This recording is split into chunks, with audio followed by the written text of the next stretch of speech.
السلام عليكم اعزائي المشاهدين، اهلا بيكم في فيديو جديد. الحمد لله وبفضله ثم بفضل دعمكم وصلنا ل 6000 مشترك. اي نعم، انا كان نفسي الرقم ده يكون اعلى من كده، ولكن يعني بالاجتهاد في الشغل ثم بدعمكم اكيد هنوصل لاعلى من الرقم ده بكتير، فشكرا جدا ليكم. والنهارده معانا مراجعة مسلسل بلاك رابت، فتابعوا معايا الفيديو، ما تنسوش تدعموني وتعملوا لايك وشير وتأكدوا ان انتم مشتركين في القناة ومفعلين الجرس عشان يوصلكم كل جديد. عايزين بقى نوصل ل 7000 في اسرع وقت ممكن. يلا بينا نبدأ. يجبر مالك مطعم على الدخول إلى عالم الجريمة في مدينة نيويورك بعد عودة شقيقه الفوضوي إلى المدينة، وفي أعقابه عصابة تلاحقه. والمسلسل هو واحد من أكتر الأعمال المنتظرة الفترة الأخيرة، نظرا إن هو من بطولة نجوم كبار زي جود لو وجيسون بيتمان. نتكلم عن جزئية القصة والسيناريو. تقديم القصة في المسلسل كان كويس. المسلسل بيبدأ لنا بحدث كبير، حدث فوضوي موجود معانا في القصة، بعديها بياخدنا في رحلة يعرفنا ايه الاحداث اللي حصلت بالظبط وصلتنا للحدث الكبير اللي كان موجود معانا في الافتتاحية. خلال الاحداث دي المسلسل بيقدم لنا علاقة معقدة جدا بين اخين. الاتنين هما قريبين من بعض في السن، ولكن الواضح ان هما مش صافيين في بعض الخلافات اللي موجودة بينهم. هما شخصيتين مختلفين تماما، ويعني كل شخصية فيهم واخدة اتجاه مختلف عن الشخصية التانية. المفروض ان هما بعد ما كل واحد فيهم خد طريق مختلف، الدنيا بتجمعهم مرة تانية، فبيضطروا ان هما يواجهوا مشاكل رغم الخلافات اللي بينهم. ولكن المسلسل بيبين لك قيمة العلاقة الأخوية، وازاي الأخ ممكن يضحي عشان أخوه حتى لو هما مش صافيين لبعض. وده عمل لنا جانب درامي كان محترم جدا بنهاية قوية وصادمة. كمان المسلسل قدم جانب من الإثارة كان قوي جدا وجيد للغاية، نظرا لان احنا في حدث كبير موجود معانا شفناه في اول المسلسل، بعدين بنرجع بقى من اول القصة نشوف ايه اللي حصل. فطول ما احنا ماشيين في الاحداث كل ما الامور بتتفاقم اكتر، كل ما المشاكل بتكتر، كل ما في بلاوي بتحصل، حاجات مستحيلة ان الابطال بتوع المسلسل بتوعنا يطلعوا منها سلام. الدنيا بتبقى اصعب والخروج منها بيكون اصعب واصعب. اما عن جانب الشر اللي كان موجود معانا في القصة، وخليني اقول ان يعني هو الناس اللي موجودين معانا كلهم ممكن نعتبرهم ان هم اشرار. هو المسلسل ما بينش ان حد ملاك، كل الناس بتاعت مصلحتها، وكل الناس لو في جريمة مثلا حصلت بس انا في مصلحتي ان انا ما اتكلمش عنها فمش هتكلم، وهكذا. بيبين لك ان الناس كلها عادي بتمشي ورا مصالحها ايا كان بقى ايه الامور اللي حاصله. ولكن كان معانا شخصيات دول ناس اشرار ما عندهمش اي جانب من الطيبه. هم المفروض ان هم الاشرار الموجودين معانا في القصه هم متمثلين في شخصين وابو واحد فيهم. دور الاب ده كان مية مية، لا جدال عليه، خليه هو على جنب دلوقتي. ولكن الشخصيتين بقى التانيين اللي كانوا موجودين معانا، يعني هما دول الناس ايه اللي هما بيدوا فلوس وياخدوها بفايدة، ولو ما دفعتش يجوا يعني يعلموا عليك ويجيبوا منك الفلوس بالعافية.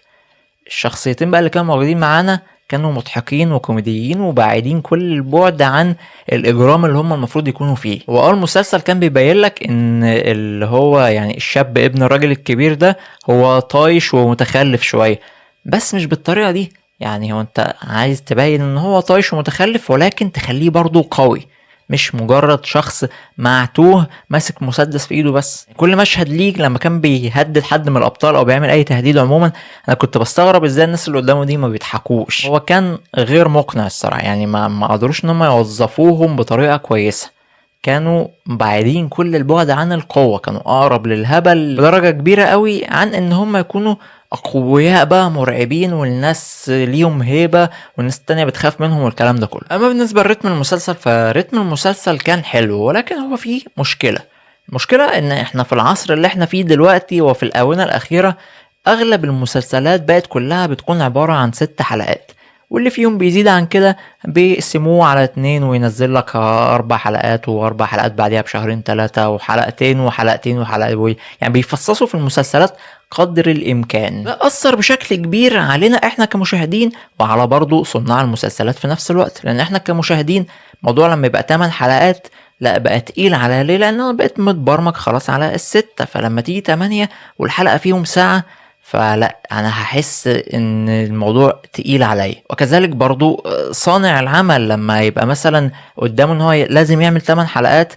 الطبيعي ان هو هيبتدي يلف في بعض الدوائر المغلقة اللي كنا ممكن نشيلها من الاحداث عادي، وده بالظبط هو اللي حصل موجود معانا هنا. ان هتلاقي في اول 4 حلقات كده في بعض الدوائر اللي احنا لفينا فيها، اللي يعني عادي اللي كنا ممكن نشيلها من الاحداث كانت ممكن تبقى اقل من كده. المسلسل كان ممكن يبقى 6 حلقات عادي خالص. انا مش بقول ان هو ممل، ولكن هي المشاهدة كانت صعبة عليا، خصوصا ان مدة الحلقة ساعة، مسلسل 8 حلقات، وانا مطالب ان انا اقعد اشوف طبعا ال8 حلقات عشان اعرف اعمل لكم المراجعة. وده لاننا الحمد لله المراجعات هنا كلها بتبقى حاجات متشافة، مش زي ناس تانية المسلسل اصلا بينزل بعديها بساعة تلاقي المراجعة بتاعته نازلة يقول لك اول مراجعة في الوطن العربي والوطن الافريقي وكل الاوطان. ما الطبيعي ما هو لازم تبقى اول مراجعة، ما انت مش شايف حاجة.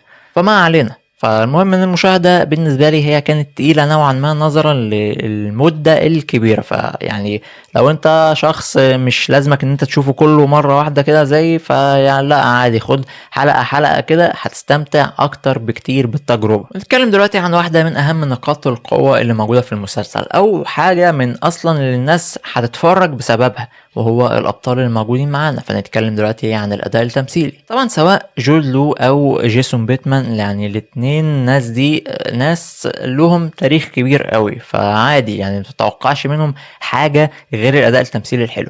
وفعلا ده اللي كان موجود، كل واحد فيهم اخد مساحة قدر ان هو يعمل اداء تمثيلي حلو جدا. كمان الكيمياء بينهم برضو كانت كويسة قوي. فعلى مستوى الاداء التمثيلي عموما ما كانش فيه مشاكل كتير. انا مشكلتي بس في الاداء التمثيلي كانت بالنسبة للشخصيتين الاشرار اللي انا اتكلمت عنهم من شوية، ان هما يعني اقرب للكوميديا اكتر من هم يكونوا ناس بلطجية بقى، واللي هو احنا شداد وبناخد حقنا بايدينا والكلام ده كله. يعني اول ما هتشوفهم هم شكلهم كوميدي وتصرفاتهم كانت برضو كوميدية. ما دون ذلك الاداء التمثيلي 10/10. اما بالنسبة للاخراج، فالاخراج هنا عموما هو كان شغال، يعني مفيهوش حاجة واو ولا حاجة يعني هو كويس، هو بيلعب في المنطقة الدافئة اللي قدر ان هو يعمل لنا بيها شغل محترم. اصلا الاخراج هنا يعني الحلقات كلها مش نفس المخرجين، فيه حوالي 3 أو 4 مخرجين اشتغلوا، منهم اصلا جيسون بيتمان اللي اخرج تقريبا اول حلقتين او اول 3 حلقات. عموما الاخراج هتلاقي فيه وجهات نظر مختلفة طول ما انت بتتفرج، كل حلقة بمخرج شكل بيستعرضها بقى بالرؤية الخاصة بتاعته. تقييم المسلسل بلاك رابت هو 8/10. مسلسل حلو وقوي، ولكنه تقيل شوية نظرا ان هو 8 حلقات ومدة الحلقة ساعة. فنصيحتي اللي هيتفرج عليه ما تتفرجش عليه كله على ورا بعضه، عشان هتيجي في النص تلاقي الدنيا بقت تقيلة عليك شوية. اتفرج على يعني ايه حلقة حلقة كده، وخد وقتك ورحرح وعيش حياتك. وبس كده اعزائي المشاهدين، يكون خلص فيديو النهارده. ما تنسوش تدعموني وتعملوا لايك وشير، وتاكدوا ان انتم مشتركين في القناه ومفعلين الجرس عشان يوصلكم كل جديد. واشوفكم تاني في فيديوهات جايه كتير ان شاء الله. سلام عليكم.